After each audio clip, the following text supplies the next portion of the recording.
everyone, myself Shweta, welcome to our YouTube channel Palak the path finder. और last lecture में हमने nuclear physics से related पढ़ा था। आज हम स्टार्ट करेंगे न्यूक्लियर फ्यूजन के बारे में। तो न्यूक्लियर फ्यूजन में होता क्या है, एक पार्टिकल है, उसके ऊपर न्यूट्रॉन की बम्बार्डमेंट करवा दी जाती है। एक पार्टिकल है, उस पर न्यूट्रॉन की बम्बार्डमेंट करवा दी जाती है, जो क्या करता है, उसको ब्रेक डाउन कर देता है। जो क्या करता है, उसको ब्रेक डाउन कर देता है, तोड़ देता है। जो इसमें प्रोटॉन और न्यूट्रॉन रह रहे हैं पहले से, इसको किसने तोड़ दिया? इस न्यूट्रॉन ने। न्यूट्रॉन ने आके क्या किया, उसको स्ट्राइक किया, जिसकी वजह से ये पार्टिकल क्या हो गया, टूट गया। इसके अंदर क्या करते हैं हम, कोई हैवी न्यूक्लियाई लेते हैं। हैवी न्यूक्लियाई लास्ट लेक्चर्स में आप पढ़ के आए हो, जिसका मास क्या हो, एटॉमिक मास बहुत ही ज़्यादा हो। हम यहाँ एग्जाम्पल लेके चलेंगे यूरेनियम के लिए। यूरेनियम का एग्जाम्पल लेंगे हम। कंप्लीट न्यूक्लियर फ्यूजन के हम इसकी रिएक्शन पढ़ेंगे, कैसे ये रिएक्शन हमारी चेन रिएक्शन में काम आएगा, कैसे हम इसको कंट्रोल करेंगे, वो सारी चीज़ें हम पढ़ेंगे हमारे आज के लेक्चर में। तो हम स्टार्ट करते हैं। देखिए, process of splitting up of heavier nuclei by the bombardment of neutron into two almost equal weight nuclei is known as nuclear fission। इस डेफिनेशन से आप क्या समझ सकते हैं कि एक ऐसा प्रोसेस जिसके अंदर हम हैवी न्यूक्लियाई को तोड़ देंगे और इक्वल ऑलमोस्ट इक्वल अमाउंट के न्यूक्लियाई हमें मिलेंगे। एक हैवी न्यूक्लियाई को तोड़ देगा कौन? एक न्यूट्रॉन। एक न्यूट्रॉन आके स्ट्राइक करेगा किसी हैवी न्यूक्लियाई के अंदर। यूरेनियम 235 का एग्जांपल आप ले सकते हो। और वो क्या करेगा, इसको ऐसे न्यूक्लियाइड्स में तोड़ देगा, ऑलमोस्ट ऐसे इक्वल वेट के न्यूक्लियाई के अंदर स्प्लिट कर देगा, जो क्या होंगे, स्टेबल होंगे। जितना लाइट न्यूक्लियाई होता है उतना ही ज़्यादा क्या होता है, वो स्टेबल होता है। लास्ट लेक्चर में पढ़ा है ना हमने ये, कि जितना ज़्यादा न्यूक्लियाई लाइट होगा, हल्का होगा उसका वेट, वो उतना ही ज़्यादा क्या होगा, हमारा स्टेबल होगा। और जितना ही ज़्यादा उसका वेट होगा, जैसे यूरेनियम का एग्जाम्पल ले लो, जितना ज़्यादा होगा उतना ही क्या होगा, हैवियर न्यूक्लियाई। ठीक है, जितना ज़्यादा हैवी होगा उतना ही हमारा क्या हो जाएगा, अनस्टेबल हो जाएगा। तो ये रिएक्शन जो है हमारी मोस्ट इंपॉर्टेंट है, फिजन रिएक्शन। देखिए 92 यूरेनियम 235, यूरेनियम 235 जिसका एटॉमिक मास है, एक न्यूट्रॉन ने आके इसको क्या किया, बम्बार्ड कर दिया। तो ये हमारा क्या हो जाएगा, यूरेनियम 236 हो जाएगा। ठीक है, फिर ये हमारा स्प्लिट होगा, ये हमारा स्प्लिट होगा। ये रिएक्शन हम आगे देखेंगे। यहाँ से जो बात बतानी है नेक्स्ट स्लाइड में देखिए आप, कि इस प्रोसेस के अंदर बहुत ज़्यादा अमाउंट में एनर्जी लिबरेट होती है, बहुत ज़्यादा अमाउंट में क्या होती है, एनर्जी निकलती है। तो यूरेनियम 92 हमारा 235 जिसको हम स्प्लिट करेंगे, उसके अंदर हमारे दो स्टेबल न्यूक्लियाई बन जाएंगे और साथ में at least 200 mega electron volt energy निकलेगी, जिस एनर्जी को हम हमारे बहुत सारे कंस्ट्रक्टिव वर्क और आगे इसके यूजेस देखेंगे हम, उसमें यूज कर सकते हैं। तो इसकी जो फिजन रिएक्शन बनेगी वो हमारी क्या होगी, देखिए यूरेनियम 92 to 235, जिसको एक न्यूट्रॉन आके स्ट्राइक कर रहा है, हमारा न्यूक्लियस क्या बन जाएगा, 92 यूरेनियम 236 हो गया। तो ये जो 236 है, अब ये हो गया हमारा क्या, अनस्टेबल। अब इसने क्या कर दिया, इस एक न्यूट्रॉन ने इसको क्या कर दिया, अनस्टेबल कर दिया। और जैसे ही ये अनस्टेबल होगा, ये क्या हो जाएगा, टूट जाएगा। तो यूरेनियम 236 ब्रेकडाउन हो गया बेरिलियम और क्रिप्टॉन के अंदर, जिनका एटॉमिक मास कितना है, 141, 92, और साथ में निकले हैं भाई 3 न्यूट्रॉन्स, और साथ में क्या निकला है, हमारी एनर्जी, ह्यूज अमाउंट के अंदर एनर्जी निकलती है। तो देखो यहाँ से क्या देख रहे हो आप, यूरेनियम 92 236 होते ही जब एक न्यूट्रॉन ने इसको स्ट्राइक किया, तो हमारा ये न्यूट्रॉन क्या हो गया, ये न्यूक्लियाई क्या हो गया, अनस्टेबल हो गया। और अनस्टेबल होते ही क्या हो जाएगा, ऑलमोस्ट न्यूक्लियाई में ये टूट जाएगा और साथ में 3 न्यूट्रॉन्स निकलेंगे। ये न्यूट्रॉन 3 ही क्यों निकले भाई? कैलकुलेट करके देखो, एग्जाम में क्वेश्चन पूछ लेंगे, किसी भी एक का एटॉमिक मास या एटॉमिक नंबर गायब कर दिया और आपसे पूछेंगे 236 काउंट करो, इसको ऐड करो, इसको ऐड करो और हमारे 3 न्यूट्रॉन्स को ऐड करो, तो कितना मास आ जाएगा? 236 बन जाएगा। ठीक है, इन दोनों को करोगे तो 92। तो इक्वेशन क्या होनी चाहिए? बैलेंस होनी चाहिए। अगर किसी और में टूटता है, क्रिप्टॉन, जियोन, इस टाइप से, तो उस पर डिपेंड करेगा कि कितने न्यूट्रॉन्स निकल रहे हैं। ठीक है, और साथ में ऑलमोस्ट हमारी 200 मेगा इलेक्ट्रॉन वोल्ट की एनर्जी निकलती है। तो ये थी आपकी फ्यूजन रिएक्शन। दोबारा देख लीजिए, इंपॉर्टेंट रिएक्शन है। एक यूरेनियम है, यूरेनियम 235, जिसके अंदर क्या होता है, एक न्यूट्रॉन आके स्ट्राइक करता है और वो न्यूट्रॉन स्ट्राइक करते ही इस स्टेबल न्यूक्लियस को क्या कर देगा? अनस्टेबल कर देगा। अनस्टेबल होते ही ये क्या हो जाएगा? ब्रेकडाउन हो जाएगा। किसके अंदर? हमारे बेरिलियम 141 और क्रिप्टॉन 92 के अंदर, और साथ में एमिट होंगे क्या? 3 न्यूट्रॉन्स, और लिबरेट होगी हमारी at least 200 mega electron volt energy, जिस एनर्जी को हम आगे बहुत जगह यूज में ले सकते हैं। अब आगे देखिए चेन रिएक्शन। चेन रिएक्शन में क्या है? A chain reaction of nuclear fission is established which continues until the whole of uranium is consumed. इस चेन रिएक्शन में क्या बताया गया है कि ये जो यूरेनियम है आपका, ये जो आपका यूरेनियम है, ये जब तक कंप्लीटली कंज्यूम नहीं हो जाएगा तब तक आपकी चेन रिएक्शन चलती रहेगी। और वो चेन रिएक्शन होगी कैसे? देखिए भाई, एक न्यूट्रॉन आया था, है ना, एक न्यूट्रॉन आया था और किस पे स्ट्राइक किया? आपके यूरेनियम 235 पे। ठीक है, हम बात करेंगे जो हमारे न्यूट्रॉन्स निकले सिर्फ उसकी। इससे हमारे कितने न्यूट्रॉन्स निकल रहे हैं? 3 न्यूट्रॉन। अभी पढ़ के आए हो ना पिछले वाले रिएक्शन में, दोबारा देख लो। कितने न्यूट्रॉन निकले हैं आपके? 3 न्यूट्रॉन। हम सिर्फ इस रिएक्शन की बात कर रहे हैं कि ये आगे से आगे कैसे कंप्लीट होती जाएगी। देखिए भाई, चेन क्या है न्यूक्लियर फ्यूजन की? जब तक कंप्लीट आपके यूरेनियम कंज्यूम ना हो जाए, जब तक ये रिएक्शन चलती रहेगी। अब एक न्यूट्रॉन ने आके यूरेनियम को स्ट्राइक किया, 3 न्यूट्रॉन निकले। अब ये तीनों न्यूट्रॉन में से फिर एक यूरेनियम के साथ निकलेगा और इसमें से फिर 3 न्यूट्रॉन निकलेंगे। इसने फिर यूरेनियम के साथ किया, फिर 3 न्यूट्रॉन निकल गए। इसने फिर यूरेनियम के साथ किया, उसके बाद फिर 3 निकले, है ना। अब ये जो एक निकला था, ये आगे फिर 3 में, ये फिर 3 में, ये वाला फिर 3 में। तो इस टाइप से हम क्या देख सकते हैं कि ये रिएक्शन कंप्लीट चलती जाएगी और एक स्टेज ऐसी आ जाएगी, ये अनकंट्रोल हो जाएगी, हमारी हद से बाहर हो जाएगी। दोबारा देख लो, चेन रिएक्शन के अंदर क्या है? जो एक न्यूट्रॉन, जो आपके न्यूट्रॉन निकले थे लास्ट स्लाइड में, देखिए जो हमारे न्यूट्रॉन निकले थे, ये 3 न्यूट्रॉन ये चेन रिएक्शन में पार्टिसिपेट करते हैं। ठीक है, और ज़रूरी नहीं है कि तीनों के तीनों करेंगे, एटलीस्ट 2 तो करेंगे ही करेंगे। ठीक है, ज़रूरी नहीं है भी तीनों करें। अगर एक ही कैपेबिलिटी नहीं है रिएक्शन में पार्ट करने की, तो इसका मतलब वो नहीं करेगा, लेकिन 2 तो कर रहे हैं। तो इसी तरीके से रिएक्शन बढ़ती जाएगी और एक स्टेज ऐसी आ जाएगी जब वो क्या हो जाएगी? अनस्टेबल हो जाएगी। ठीक है, अनकंट्रोल्ड हो जाएगी, जिसमें आप ये कह सकते हो ये रिएक्शन हमारी क्या हो जाएगी? अनकंट्रोल्ड हो जाएगी। जब एक न्यूट्रॉन स्ट्राइक कर रहा है यूरेनियम के साथ और वो आगे बढ़ते बढ़ते हर रिएक्शन के साथ 3 न्यूट्रॉन एमिट होंगे, तो इसका मतलब क्या है? फिर वो तीनों में से अगर 2 भी पार्टिसिपेट कर रहे हैं तो वो आगे जाके फिर 3 निकालेंगे, फिर 3 निकालेंगे। तो इस टाइप से हमारी रिएक्शन क्या हो जाएगी? चेन रिएक्शन ये बनती जाएगी। और ऐसी रिएक्शन होती है भाई अनकंट्रोल्ड। तीनों रिएक्शन के बारे में पढ़ेंगे हम, टाइप्स जो है हमारी कंट्रोल्ड और अनकंट्रोल्ड, जिसमें एक आपका रिप्रोडक्शन फैक्टर आता है के, अभी उसके बारे में भी पढ़ेंगे। उसकी वैल्यू पे डिपेंड करता है। उससे पहले आ जाइए क्रिटिकल मास पे। ये क्रिटिकल मास क्या है वो देखिए, डेफिनेशन देखिए। मिनिमम मास ऑफ यूरेनियम, उस यूरेनियम का मिनिमम मास, और any other system for which chain reaction is possible is called critical mass. यानी ये चेन रिएक्शन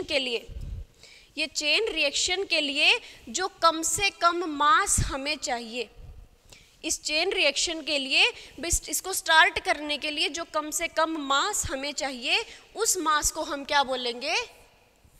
क्रिटिकल मास बोलेंगे। वो कम से कम मास जो इस रिएक्शन को स्टार्ट करने के लिए हमें चाहिए, यूरेनियम का एक एग्जांपल नीचे दे रखा है मैंने, यूरेनियम 235, एटलीस्ट 10 kg मास हमें चाहिए इसका।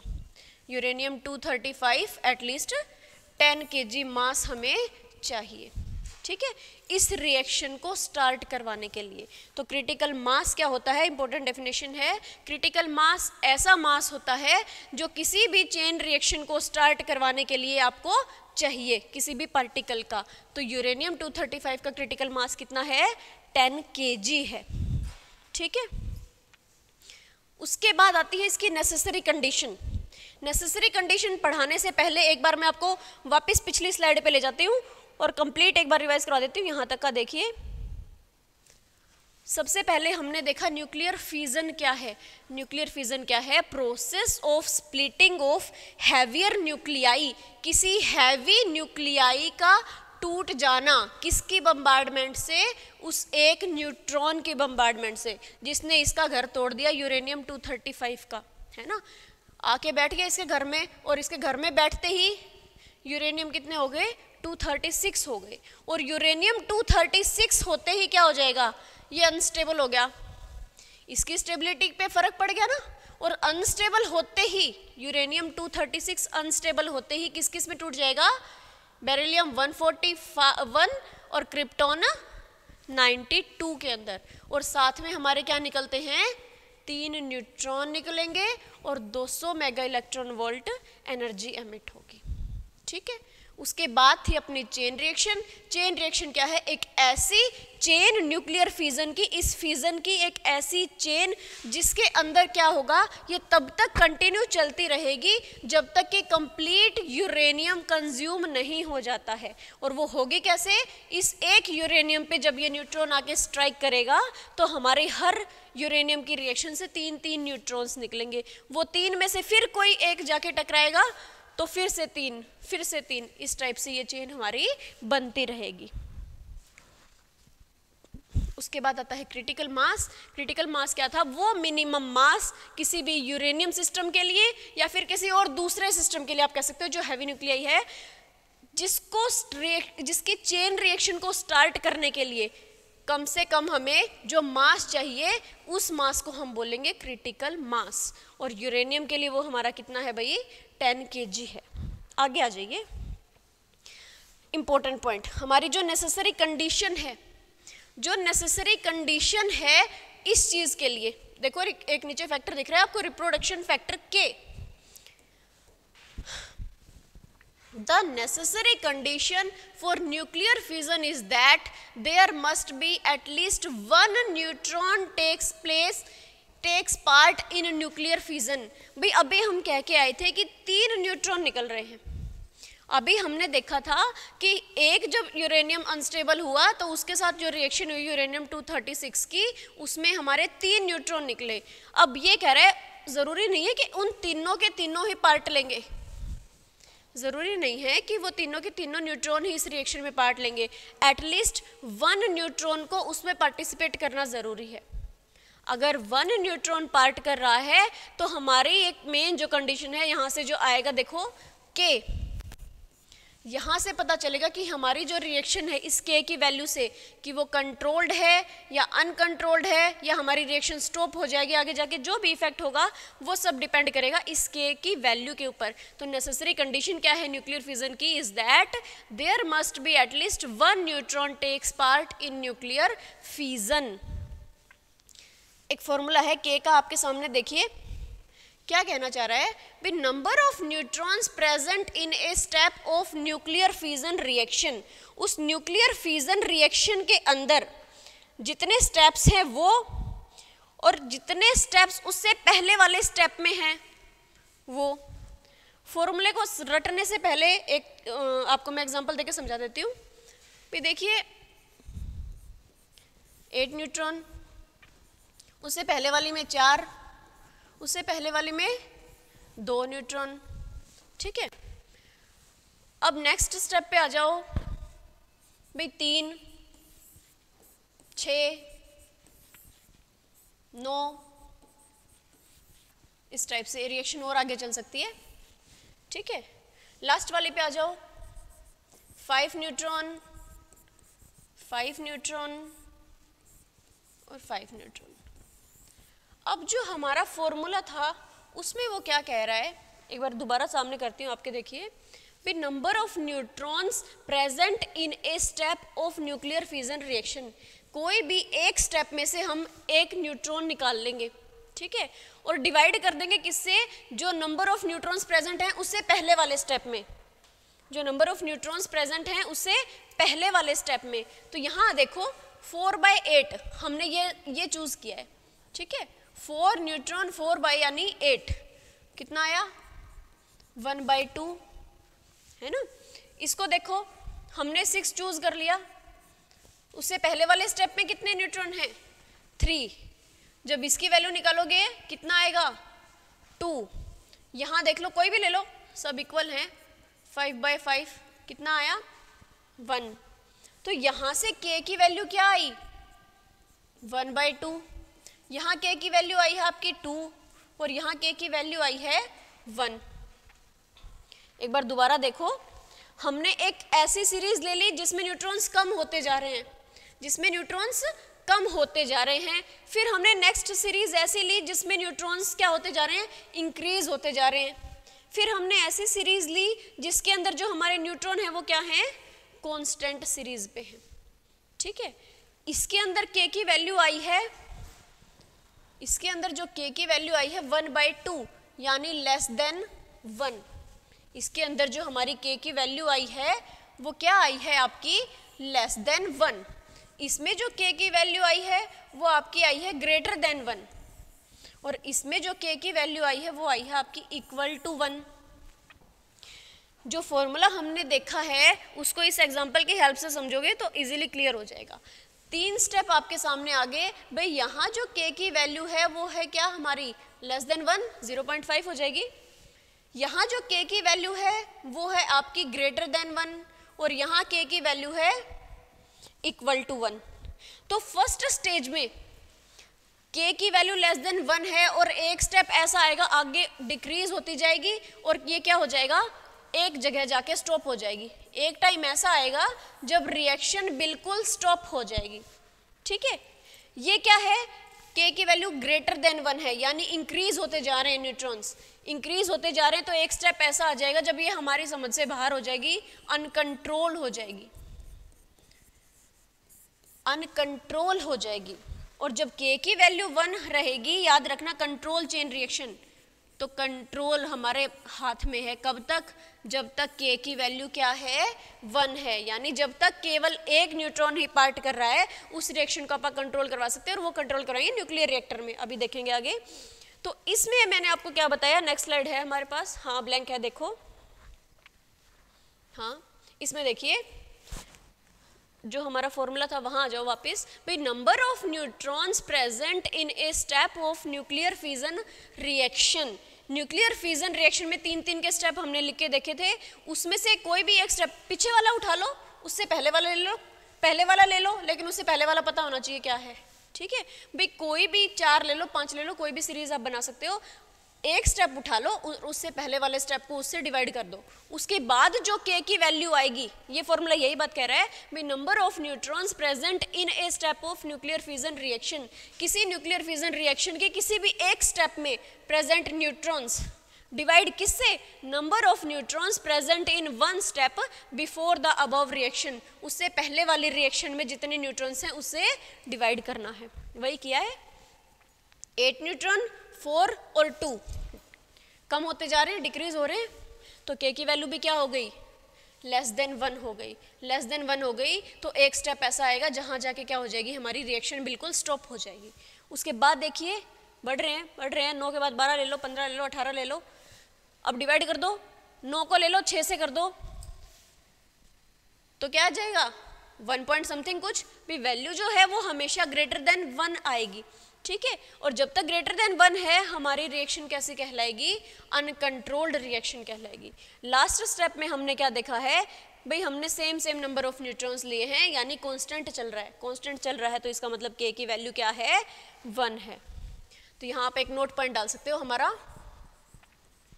क्या फर्स्ट स्टेप के लिए कि अगर k की वैल्यू है लेस देन 1, अगर k की वैल्यू है ग्रेटर देन 1 और k की वैल्यू है इक्वल टू 1, तो हमारी रिएक्शंस क्या होंगी? अगर वैल्यू लेस देन 1 है तो एक टाइम पे क्या हो जाएगी reaction? Stop reaction at one stage. एक टाइम ऐसा आएगा जब हमारी रिएक्शन क्या हो जाएगी? बंद हो जाएगी बिल्कुल। अगर ग्रेटर देन 1 है k की वैल्यू तो इसका मतलब क्या है? हमारी रिएक्शन अनकंट्रोल्ड है, हमारी रिएक्शन क्या हो जाएगी? अनकंट्रोल्ड हो जाएगी और फिर हमें इसको कंट्रोल करवाना पड़ेगा। ऐसी रिएक्शन क्या कहलाती है?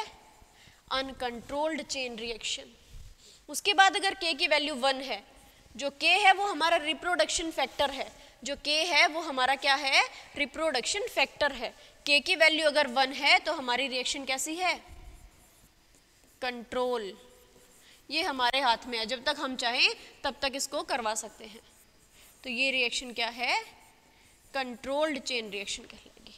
क्लियर हुआ रिप्रोडक्शन फैक्टर? उसके बाद देखिए टाइप ऑफ चेन रिएक्शन, ये बातें हम अभी क्लियर करके आए हैं।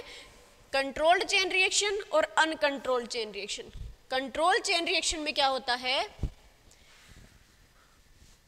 K इक्वल्स टू 1, अभी देख के आए हो। जो रिप्रोडक्शन फैक्टर है हमारा, जो K है वो क्या होगा? 1 होगा। ठीक है, जो हमारा रिप्रोडक्शन फैक्टर है K वो क्या होगा? 1 होगा। Energy liberated in this type of reaction is always less than explosive energy and it proceed with a certain velocity, और ये एक कंटिन्यू वेलोसिटी के साथ चलती रहेगी। नंबर ऑफ न्यूट्रॉन्स क्या है? कांस्टेंट है, फिक्स है। अभी लेके आए ना एक सीरीज में एग्जांपल 5 5 5 3 3 3 6 6, कुछ भी ले सकते हो। कहने का मतलब बस हमारा K क्या आना चाहिए? 1 आना चाहिए। अगर K 1 है तो इसका मतलब हमारी रिएक्शन कैसी है?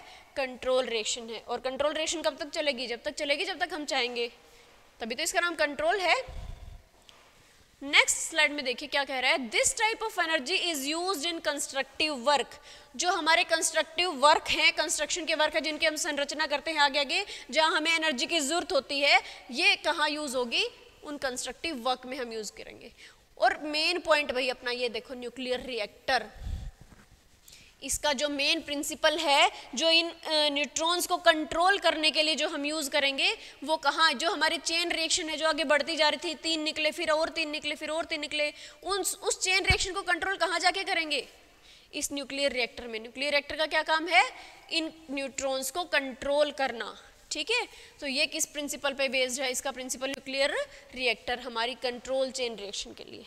ठीक है, उसके बाद आपके सामने न्यूक्लियर रिएक्टर है। उससे पहले एक बार दोबारा यहाँ तक का लेक्चर हम रिवाइज करते हैं।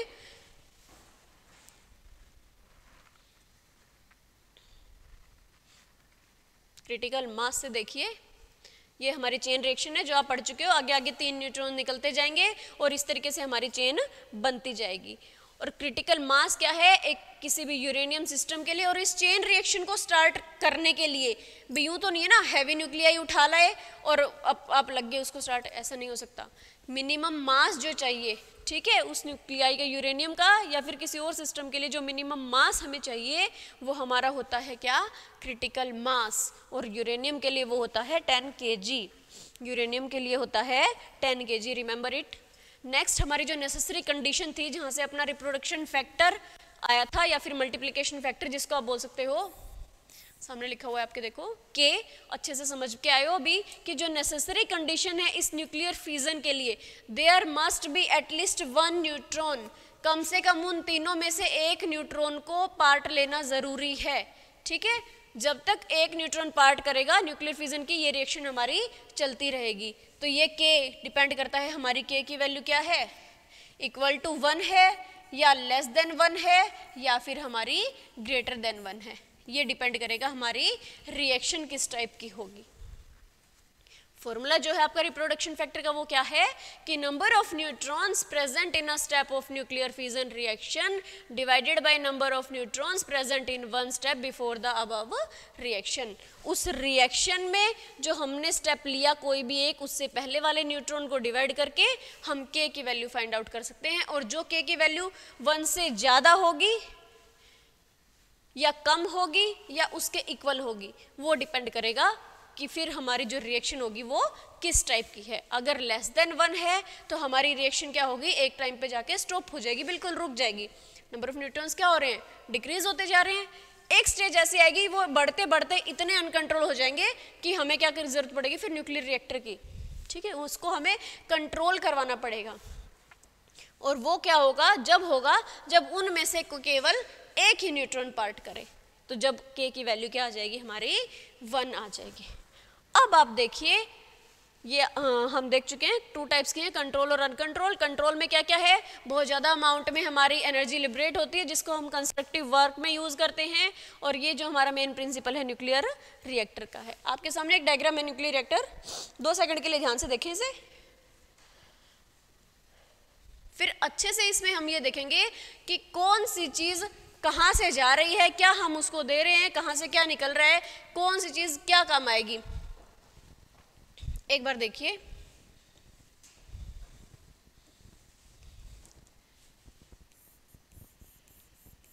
जो मैंने शेडेड पोर्शन किया है अभी अभी, ये है आपका वाटर, ठीक है। कहाँ से आएगा भाई, इस पाइप में से आ रहा है, क्लियर, यहाँ से देंगे हम इसको, ठीक है। ये हमने पंप लगा रखा है, ये अपना पंप है। अब देखिए रेड से शो करते हैं, यहाँ हमारी हीट लिबरेट होगी, बहुत ज़्यादा अमाउंट में हीट निकलेगी। वो हीट बाहर कहाँ से जाएगी, इस टरबाइन के थ्रू। वो हमारी हीट बाहर कहाँ जाएगी, उस टरबाइन के थ्रू बाहर जाएगी।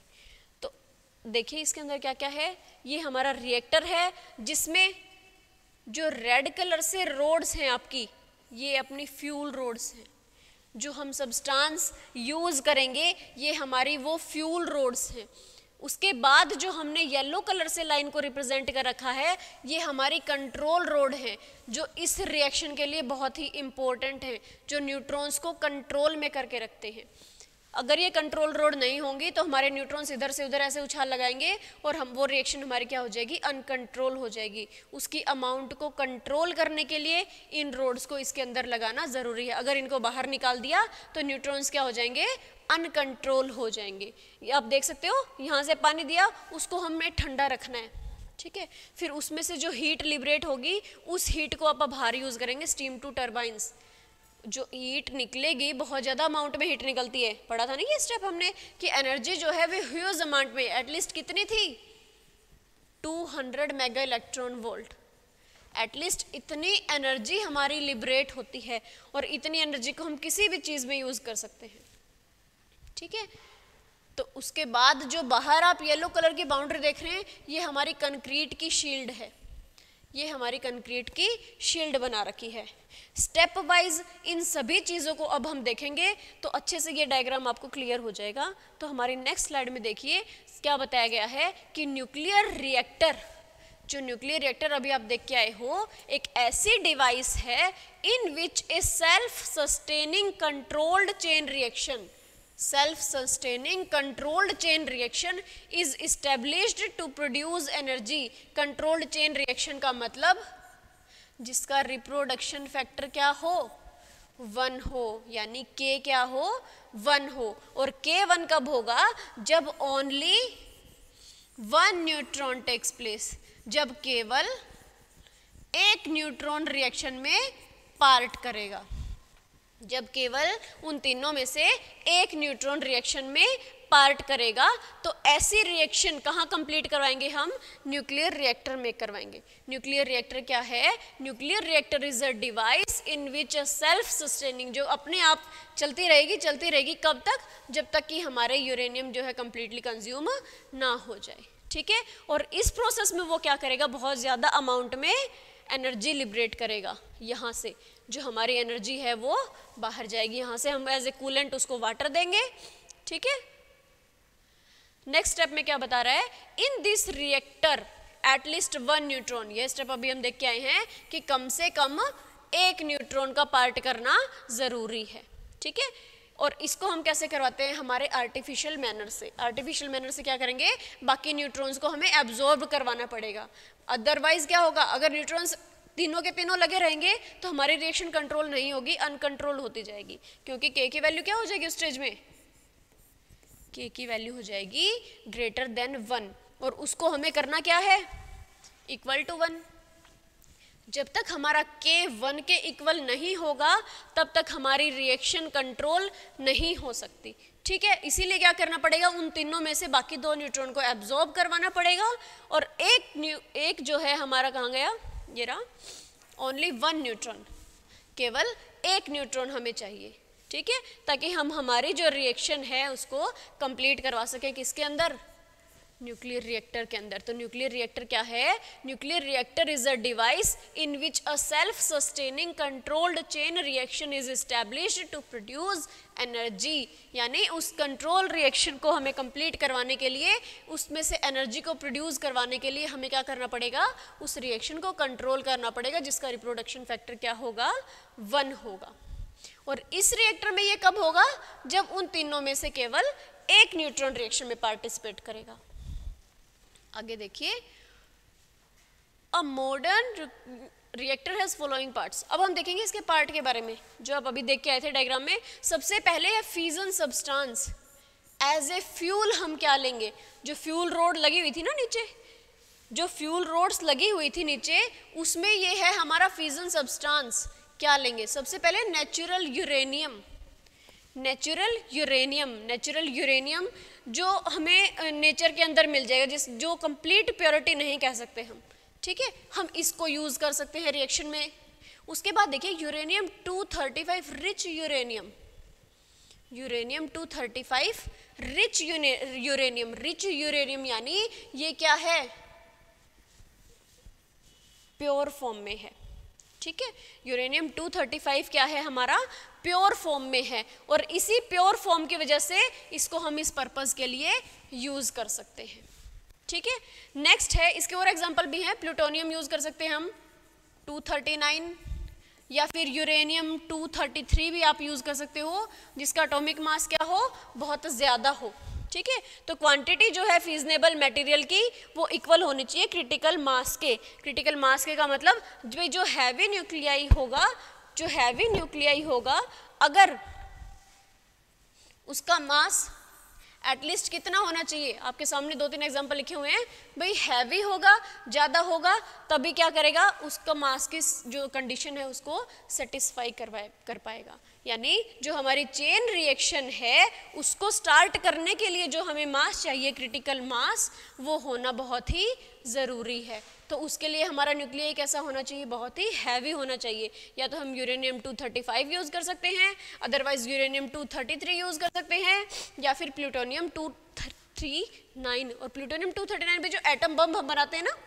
एटम बम जो होते हैं वो किससे बनता है, प्लूटोनियम से।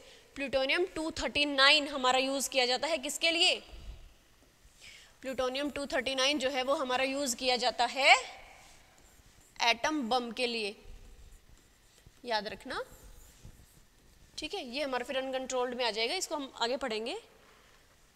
अब देखिए मॉडरेटर का क्या काम है, it is used to slow down the fast neutrons and changes to thermionic neutrons.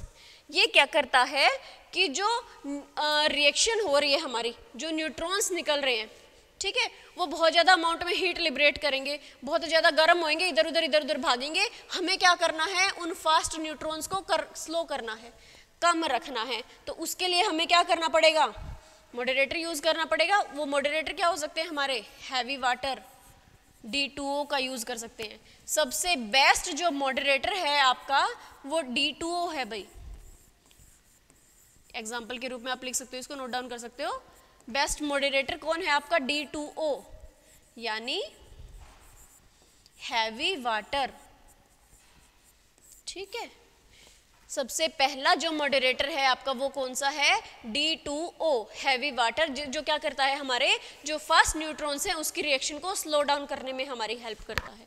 उसके अलावा जो सेकंड एग्जांपल है वो आप ग्रेफाइट का ले सकते हैं, ग्रेफाइट को भी यूज कर सकते हैं, ठीक है। उसके अलावा बेरिलियम ऑक्साइड भी आप यूज कर सकते हैं। या फिर पैराफिन वैक्स जो बहुत ही कम यूज किया जाता है वैसे तो इन तीनों को आप एज ए एग्जांपल यूज कर सकते हैं मॉडरेटर के लिए D2O। लेकिन D2O जो है वो क्या है, सबसे बेस्ट मॉडरेटर है जो आपके फास्ट न्यूट्रॉन्स की रिएक्शन को क्या करता है, स्लो डाउन करता है। ठीक है, उसके अलावा हम ग्रेफाइट को, बेरिलियम ऑक्साइड को, इनको भी यूज कर सकते हैं। नेक्स्ट स्टेप में देखिए कंट्रोल रोड्स, इंपॉर्टेंट चीज भाई। अब जो ये न्यूट्रॉन भाग रहे थे इधर उधर उछल उछल के, है ना, इनको क्या करना है, हमें रिएक्शन को कंट्रोल करवाना है तो हमें K1 चाहिए। हमें अगर रिएक्शन को कंट्रोल करवाना है तो हमारा कब कंट्रोल होगा, जब हमारा K क्या हो, 1 हो। K यानी रिप्रोडक्शन फैक्टर 1 हो। और रिप्रोडक्शन फैक्टर 1 कब होगा, जब उन तीनों में से एक ही न्यूट्रॉन टेक्स प्लेस करे। उन 3 न्यूट्रॉन जो निकले थे हमारे, उन तीनों में से क्या हो, केवल एक ही न्यूट्रॉन भाग ले, बाकी के 2 क्या हो जाए, एब्जॉर्ब हो जाए। तो इनको एब्जॉर्ब करने के लिए कौन चाहिए, कंट्रोल रोड्स जो हम लगाएंगे। एक बार दोबारा डायग्राम पे आके देखिए, ये देखिए किस किस के बारे में पढ़ा, मॉडरेटर जो हमने वाटर यूज किया है, हैवी वाटर का आप यूज कर सकते हैं, है ना। उसके बाद हम बात कर रहे हैं फिलहाल इसकी, ये जो येलो कलर से दिख रहा है ना आपको, कंट्रोल रोड्स। ये कंट्रोल रोड क्या करेंगी, इसके अंदर जो न्यूट्रॉन्स थे उसको एब्जॉर्ब करेंगी।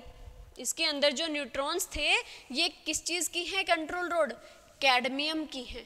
ठीक है, ये कंट्रोल रोड कैडमियम की है। अगर इन कैडमियम रोड को हम यूज करते हैं तो ये क्या करती हैं, control the rate of fusion in the reactor. Reactor के अंदर जो फ्यूजन की रिएक्शन है उसको कंट्रोल करती हैं। तो यहां से मैं लिख सकती हूं आपके लिए एक एग्जांपल कि जो कैडमियम है वो क्या है, बेस्ट एब्जॉर्बर है। किसके लिए, न्यूट्रॉन्स के लिए। कैडमियम क्या करता है, cadmium is used to absorb the neutrons. Cadmium is used to absorb the neutrons. ये क्या करता है, हमारा न्यूट्रॉन्स को एब्जॉर्ब करता है। ठीक है, याद रखना। और ये न्यूट्रॉन को एब्जॉर्ब करेगा तभी हमारी रिएक्शन क्या होंगी, कंट्रोल होंगी। तभी जो हमारा रिप्रोडक्शन फैक्टर K है वो क्या आएगा, 1 आएगा। कब आएगा, जब हम in control road, in controller की हेल्प से क्या करेंगे, कैडमियम रोड जो हमने डाली है वो क्या करेगी, जो रेट ऑफ फ्यूजन है उसको कंट्रोल करने में हेल्प करेंगी। ठीक है, हमारे जो न्यूट्रॉन्स हैं उनको एब्जॉर्ब करने में हेल्प करेगी। जो 3 न्यूट्रॉन का एग्जांपल अपन रिएक्शन का स्टार्टिंग में लेके चले थे उसमें से क्या करेगी, केवल एक ही न्यूट्रॉन टेक्स प्लेस करेगा, बाकी के 2 कहाँ चले जाएंगे, ये कैडमियम रोड एब्जॉर्ब कर लेंगी। ठीक है, तभी हमारी रिएक्शन जो है वो क्या होगी, कंट्रोल में आ सकेगी। अदरवाइज तो रिएक्शन अनकंट्रोल हो जाएगी अगर 2 या 3 रिएक्शन इस टाइप से अपने आगे आगे चलाते रहेंगे। नेक्स्ट देखिए कूलेंट। कूलेंट क्या है, अब हमने पढ़ा था स्टार्टिंग में कि ह्यूज अमाउंट के अंदर बहुत ज़्यादा एनर्जी लिबरेट हो रही है, बहुत ज़्यादा एनर्जी निकल रही है। तो इसका मतलब जो हमने क्या किया था भाई, इसको कुछ ऐसी चीज़ देनी पड़ेगी जो उस रिएक्शन को ठंडा रख सके। अब गर्मियों में क्या होता है, दिमाग गर्म हो जाता है तो क्या करते हैं, कुछ ठंडा खाते पीते हैं, है ना। तो हमें क्या करना पड़ेगा, उस रिएक्शन को कंट्रोल करने के लिए उस कूलेंट की ज़रूरत पड़ेगी। जो एनर्जी रिलीज हुई है इनसाइड द रिएक्टर, रिएक्टर के अंदर जो एनर्जी निकली है किसकी फॉर्म में भाई, हीट की फॉर्म में, उसे हमें रिमूव कराना है कूलेंट की हेल्प से। और उस कूलेंट के लिए आप एग्जाम्पल ले सकते हो किसका, आइस, एयर, वाटर। ठीक है, ये कुछ ऐसे एग्जाम्पल हैं जो एज ए कूलेंट क्या करेंगे, हमारी रिएक्शन को कूल डाउन करने में हेल्प करेंगे। कूलेंट क्या है, the energy released inside the reactor in the form of heat. Heat की फॉर्म में जो एनर्जी निकली है उसको रिमूव करने के लिए हमें किसकी ज़रूरत पड़ेगी, कूलेंट की ज़रूरत पड़ेगी। और लास्ट है शील्ड। पेपर में तो इससे कुछ नहीं पूछेंगे लेकिन एज ए थ्योरी आप पढ़ सकते हो। जो हमने बाहर की बाउंड्री बनाई थी जिसके अंदर ये पूरा प्रोसेस हमारा रखा था, है ना, ये पूरा जो प्रोसेस हमारा रखा था ये वाला कुछ इस टाइप से देख के है ना।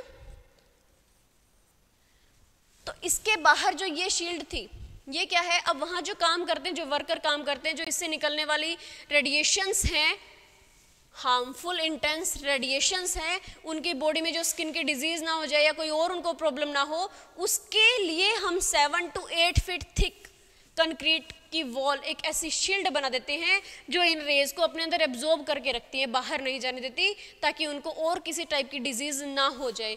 इसीलिए उसको हमने क्या नाम दिया है, शील्ड। यानी various types of harmful intense rays are emitted from these reactor. अब इतनी ज़्यादा बम्बार्डमेंट हो रही है न्यूट्रॉन्स की, और जो रिएक्शन अंदर हो रही है जिसमें एब्जॉर्बेंट हो रहा है, सब जो सिस्टम चल रहा है अभी हम देख के आए, तो उसमें क्या होगा, बहुत सारी रेज भी निकलेंगी ना, हार्मफुल रेज। उन हार्मफुल रेज को बाहर जो हम काम कर रहे हैं या एटमॉस्फेयर में भी ना जाए, उसके लिए एक शील्ड बना दी जाती है कंक्रीट की वॉल से। उसका नाम क्या दिया है हमने, शील्ड दिया है। दोबारा एक बार स्टेप रिवाइज करवा देती हूँ मैं आपके। ये देखिए, न्यूक्लियर रिएक्टर है क्या, न्यूक्लियर रिएक्टर एक ऐसी डिवाइस है जिसके अंदर हम क्या करते हैं, न्यूट्रॉन्स को कंट्रोल करते हैं, उसके रिएक्शन को कंट्रोल करके रखते हैं। जो 3 न्यूट्रॉन हमारे निकले थे उसमें से केवल एक ही न्यूट्रॉन पार्ट करे, यानी के क्या हो हमारा, के क्या हो हमारा 1 हो, है ना। जो के है हमारा 1 हो, बाकी 2 को एब्जॉर्ब कर ले। एब्जॉर्ब कौन करेगा, कैडमियम की रोड्स। कैडमियम की रोड का क्या काम है, कंट्रोल रोड जिसको हमने नाम दिया है, उसमें हमने कैडमियम को यूज किया है। जो बाकी के 2 न्यूट्रॉन्स हैं वो न्यूट्रॉन्स को एब्जॉर्ब करने में हमारी हेल्प करेंगी, ठीक है। अब उस रिएक्शन को, यहाँ से जो हीट प्रोड्यूस होगी, ये कंट्रोल रोड तो किस काम की आई, डायग्राम से ही समझ लेते हैं। कंक्रीट की शील्ड, कंक्रीट की शील्ड क्या किस लिए है, कि जो हार्मफुल रेज हैं वो एटमॉस्फेयर में ना जा सकें, जो निकलती हैं उससे होने वाली हार्मफुल डिजीज हैं उससे वर्कर वो कोई इफेक्ट ना हो जाए, इसीलिए इस शील्ड को बना दिया जाता है। उसके बाद इस रिएक्टर में क्या है, कंट्रोल रोड लगा दी गई। कंट्रोल रोड के लिए हमने किसका यूज किया, कैडमियम का यूज किया। इस कैडमियम में क्या था, जो न्यूट्रॉन्स हैं ये उसको एब्जॉर्ब करेगी, इन न्यूट्रॉन्स को एब्जॉर्ब करेगी और हमारा रिप्रोडक्शन फैक्टर केवल 1 हो जाएगा, यानी केवल एक ही न्यूट्रॉन पार्ट करेगा, और उस एक न्यूट्रॉन के पार्टिसिपेट से क्या होगी, पूरी रिएक्शन को हम कंट्रोल कर सकते हैं। इससे निकलने वाली हीट क्या होगी, जिसको हम यूज करेंगे एज ए एनर्जी, जो निकली थी इसको कूल करने के लिए हमने जो कूलेंट का यूज किया था, आइस वाटर, ये आप यूज कर सकते हो, ठीक है। देखिए, जो सब्सटेंस फ्यूल हम ले रहे हैं वो हमारा यूरेनियम होना चाहिए, या तो प्योर फॉर्म में, या फिर प्लूटोनियम, या फिर यूरेनियम 233, जिसका एटॉमिक मास क्या हो, बहुत ही ज़्यादा हो, और वो किसके इक्वल हो भाई, उसके क्रिटिकल मास के, एटलीस्ट उसका एटॉमिक मास इतना होना चाहिए कि वो उसके क्रिटिकल मास के इक्वल हो, ताकि वो रिएक्शन स्टार्ट करने में हेल्प कर सके, ठीक है। मॉडरेटर क्या होता है, जो फास्ट न्यूट्रॉन है उस रिएक्शन को स्लो करवा सके, जिसके लिए सबसे बेस्ट मॉडरेटर है अपना D2O, यानी हैवी वाटर। उसके अलावा हम ग्रेफाइट और बेरिलियम ऑक्साइड का यूज कर सकते हैं। उसके बाद हमने देखी थी कंट्रोल रोड, कैडमियम रोड, जो न्यूट्रॉन को एब्जॉर्ब करने में हेल्प करेंगी। कूलेंट क्या करेगा, जो रिएक्टर के अंदर बहुत ज़्यादा अमाउंट में एनर्जी रिलीज हुई है हीट की फॉर्म में, वो उसको क्या करेगी, रिमूव करने में हेल्प करेंगे, जिसमें हम आइस, एयर और वाटर का यूज़ करेंगे। और शील्ड को हम पढ़ चुके हैं, जो क्या करेंगे, हार्मफुल रेज को बाहर जाने से रोकते हैं। और लास्ट स्टेप में बस हम इसके यूजेस पढ़ लेते हैं लेक्चर खत्म करने से पहले। देखिए, एनर्जी प्रोडक्शन, एनर्जी प्रोडक्शन देख चुके हो ये चीज़, तो आप कितनी ह्यूज अमाउंट में एनर्जी हम लिबरेट करते हैं। एटलीस्ट 200 मेगा इलेक्ट्रॉन वोल्ट की एनर्जी निकली थी यूरेनियम में, तो इस एनर्जी को आप कहीं भी यूज़ कर सकते हो। किसके मैन्युफैक्चरिंग में, रेडियो आइसोटॉप्स, यूरेनियम है उसके आइसोटोप बनाने में हम यूज कर सकते हैं। यूरेनियम से क्या हुआ था, Ba, Kr, क्रिप्टॉन, ये बनाए थे ना हमने। तो ऐसे क्या हुआ, यूरेनियम के आइसोटोप, जैसे यूरेनियम ये ब्रेकडाउन हो गया स्टेबल न्यूक्लियाई में, यूरेनियम 235, 233 इस टाइप से। और इन्हीं आइसोटोप्स को जो अलग अलग हमारे बनेंगे, अलग अलग जो बनेंगे, उसको हम यूज़ कर सकते हैं हमारी मेडिकल साइंस में, एग्रीकल्चर में, इंडस्ट्रीज़ में, और साइंटिस्ट के लिए बहुत सारी डिस्कवरीज में भी हम इसको यूज़ कर सकते हैं। और लास्ट स्टेप है in the manufacturing of Pu-239, या जो एटम बम की जो मेकिंग होती है उसमें यूज़ किया जाता है। Pu यानी प्लूटोनियम, जिसका एटॉमिक मास है 239। ये थे हमारे न्यूक्लियर रिएक्टर, और उससे रिलेटेड जितने भी फैक्टर थे सभी आपने पढ़ लिए और उनके यूजेस थे। तो आशा करती हूँ आपको लेक्चर समझ में आ गया होगा। नोट डाउन करने के लिए आपके लिए पॉइंट्स रखे गए हैं। आपके कोई व्यूज़ हो, कोई सजेशन हो, तो आप कमेंट में लिख के हमारे तक पहुँचा सकते हैं। Thank you very much.